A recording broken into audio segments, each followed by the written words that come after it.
क्या अब की बार पानीपत ग्रामीण सीट पर विजय जैन कांग्रेस को जीत दिला पाएंगे? क्या कहते हैं अब तक के समीकरण और क्या कह रहे हैं अब तक के परिणाम? इस वीडियो में हम आपको पानीपत ग्रामीण सीट के मौजूदा समीकरण और अब तक के परिणाम के बारे में बताएंगे। दरअसल पानीपत ग्रामीण सीट 2009 में अस्तित्व में आई और तब से अब तक 3 विधानसभा चुनाव में एक बार आजाद उम्मीदवार तो 2 बार भारतीय जनता पार्टी जीत दर्ज करने में कामयाब रही। वहीं कांग्रेस के प्रत्याशियों की बुरी तरह हार का सिलसिला जारी रहा। अगर सिलसिलेवार बात करें तो 2009 में इस सीट पर कांग्रेस ने जब चुनाव लड़ा था तो तब कांग्रेस की प्रत्याशी की बुरी हार कराने का काम जनता ने किया था, लेकिन इस चुनाव में आजाद उम्मीदवार ओम प्रकाश जैन विजय रहे। कांग्रेस की प्रत्याशी परसनी देवी चौथे स्थान पर रहते हुए लगभग 12,000 वोट ही हासिल कर पाई। कांग्रेस इस चुनाव में 12.51% वोट ही लेने में कामयाब रही। वहीं इसके अलावा 2014 विधानसभा चुनाव में कांग्रेस का वोट प्रतिशत घटकर 9.84 रह गया और 2014 के विधानसभा चुनाव में बीजेपी के महिपाल डांडा को 62,074 वोट मिले। वहीं कांग्रेस के उम्मीदवार खुशीराम जागलान को 15,247 वोट ही मिल पाए। इस विधानसभा चुनाव में कांग्रेस को 2009 में मिली वोटों की संख्या तो बढ़ी, लेकिन वोट प्रतिशत में गिरावट दर्ज की गई। इसके अलावा अब बात करते हैं 2019 के विधानसभा चुनाव के परिणामों की। इस विधानसभा चुनाव में जहां बीजेपी के उम्मीदवार महिपाल डांडा एक बार फिर से विजयी घोषित हुए, वहीं कांग्रेस के वोट प्रतिशत में भी गिरावट का सिलसिला जारी रहा। इस विधानसभा चुनाव में कांग्रेस का वोट प्रतिशत 9.84 से घटकर 6.49% ही रह गया।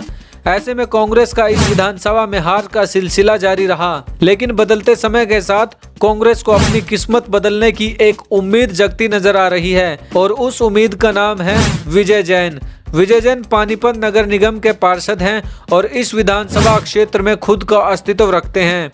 जानकारों की माने तो भाजपा की 2 बार जीत में विजय जैन का एक बड़ा योगदान रहा है, लेकिन अब विजय जैन भाजपा को अलविदा कह कांग्रेस का दामन थाम चुके हैं। पिछले दिनों उन्होंने पूर्व मुख्यमंत्री भूपेंद्र सिंह हुड्डा के नेतृत्व में कांग्रेस का दामन थामा है और विजय जैन की कांग्रेस में एंट्री भाजपा के लिए नुकसानदायक साबित हो सकती है।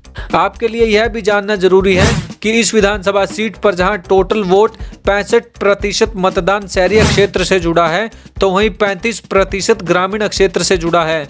शहरी मतदाताओं पर विजय जैन की अच्छी पकड़ है, जिसके परिणाम 2019 विधानसभा चुनाव में भी देखने को मिले थे, जब ग्रामीण क्षेत्र से जेजेपी के उम्मीदवार देवेंद्र काद्यान को 13,000 वोटों की लीड मिल पा रही थी, लेकिन शहरी क्षेत्र में आते ही वह बाजी पलट गई। महिपाल डांडा ने देवेंद्र काद्यान को 22,000 वोटों से हराने का काम किया था।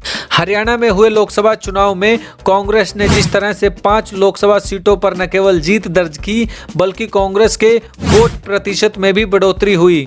ऐसे में यह कहना गलत नहीं होगा कि अब हरियाणा में कांग्रेस की पकड़ मजबूत हो चुकी है। ऐसे में कमजोर सीटों पर बड़े नेताओं का साथ न मिलना भारतीय जनता पार्टी की हरियाणा में जीत की हैट्रिक पर रोक लगा सकता है। ऐसे में कहीं ऐसा ना हो जाए महिपाल डांडा जीत की हैट्रिक का ख्वाब देख रहे हैं, कहीं उनकी खुद की पार्टी उनकी विकेट ना गिरा दे, क्योंकि भाजपा की यह पॉलिसी रही है कि वह कमजोर उम्मीदवारों को हटाने में कभी देरी नहीं करती। ऐसे में जिस प्रकार की रिपोर्ट अब तक पानीपत ग्रामीण विधानसभा सीट से मिल रही है, उससे भाजपा का उच्च नेतृत्व 2 बार के विधायक महिपाल डांडा को दरकिनार में देरी नहीं करेगा, क्योंकि यह देखना होगा आने वाले विधानसभा चुनाव में, क्योंकि विजय जैन की पकड़ ग्रामीण और शहरी इलाके में दोनों तरफ मजबूत होती हुई नजर आ रही है। ऐसे ही हरियाणा की पॉलिटिक्स और राजनीति के उतार चढ़ाव को जानने के लिए आप हरियाणा स्टोरी के फेसबुक और यूट्यूब चैनल को फॉलो और सब्सक्राइब जरूर करें।